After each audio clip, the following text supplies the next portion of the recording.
The Boris Pachads Dinamo Arena, Georgian, Boris Pachadzis Iravnulai Stadioni, 2, formerly known as Boris Pachads National Stadium, is a stadium in Tbilisi, Georgia, and the home stadium of Dinamo Tbilisi, Georgia national rugby union team and Georgia national football team. With a capacity of 54,202, the stadium is the largest in Georgia. Built in 1976 by the Georgian architect Gia-Kurdiani, the Dinamo Arena was named Vladimir Ilyich Lenin Dinamo Stadium after Russian communist leader, but later, in 1995, was renamed to Boris Pachads National Stadium after the famous Georgian football player Boris Pachads, 1915 to 1990. Prior to the construction of Boris Pachads Dinamo Arena, the home stadium of Dinamo Tbilisi was the central stadium with an approximate capacity of 35,000 spectators. The demand for a much bigger stadium was increased with the successful performance of Dinamo Tbilisi in the mid-1970s. After the inauguration of the stadium, it became the third largest in the Soviet Union, with a capacity of 74,354 spectators. Background. Stadium blueprint. On September 29, 1976, the first official match was played at the newly built stadium between Dinamo Tbilisi and Welsh Cardiff City. The game ended with a 3-0 victory for Dinamo. The stadium hosted many glorious days during Dynamo's 1978 and 1979 triumphs.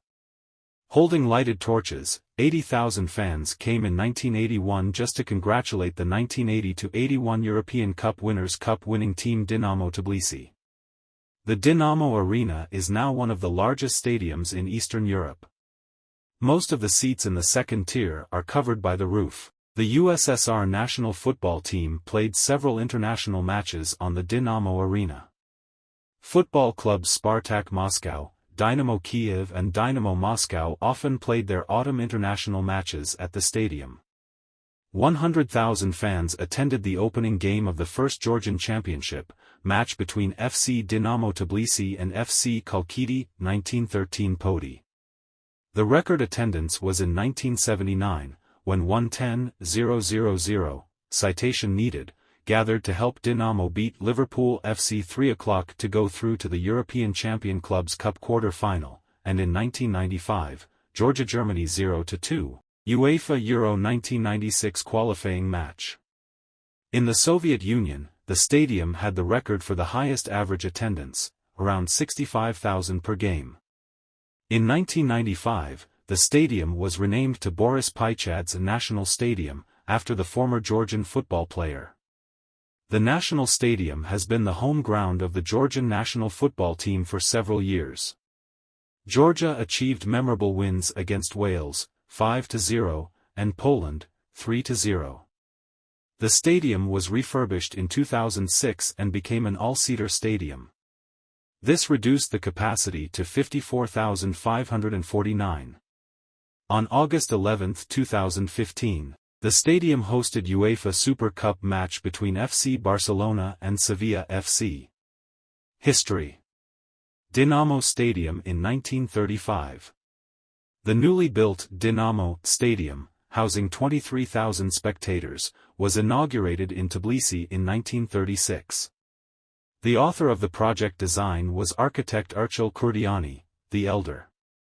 It was under his leadership that in 1956 the stadium has been subject to reconstruction with the addition of steel structures, which has made it possible to increase its occupancy up to 36,000 spectators. The reconstructed Dinamo Arena Stadium was inaugurated on September 26, 1976. Architects Gia-Kurdiani, the Elder, and Gia-Kurdiani, along with the construction designer Shalva Gazishvili, extended the capacity of the stadium to 74,354. Fragments of the 1936 stadium were partly maintained, and yet quite complex architectural designing construction elements were realized. The facility represented a console system supported by 58 pylons. Each of these pylons been supported by 24 poles, where the depth of each ranged from 8 to 12 meters. The console system comprised several elements. The evacuation terrace was arranging spectators ascending by 23 stairs between the 2 and I tiers. The 2-tier, like the evacuation terrace, represented an element of indivisible console system. The solution for roofing of 2-tier was also of the console design. 30-meter console design roofing protects spectators against precipitations. The author's approach for calculating and designing the visual angle for 2-tier was original, thus ensuring full visibility of the stadium for any spectator from any seat. The roof was also used as a site for placement of lighting and insonification. The stadium was equipped by 2 electronic boards. At the level of evacuation terrace were arranged government boxes and commentary studios. The area below evacuation terrace and is-tier tribunes housed floor sporting facilities, swimming pool, administrative unit and other administrative facilities arranged at floors from 1 to 2. The stadium, along its entire perimeter, was encircled by 2 communication tunnels. One at the ground level, while the other between the ground level and evacuation terrace. The stadium was fenced. The former swimming pool of the stadium now houses the night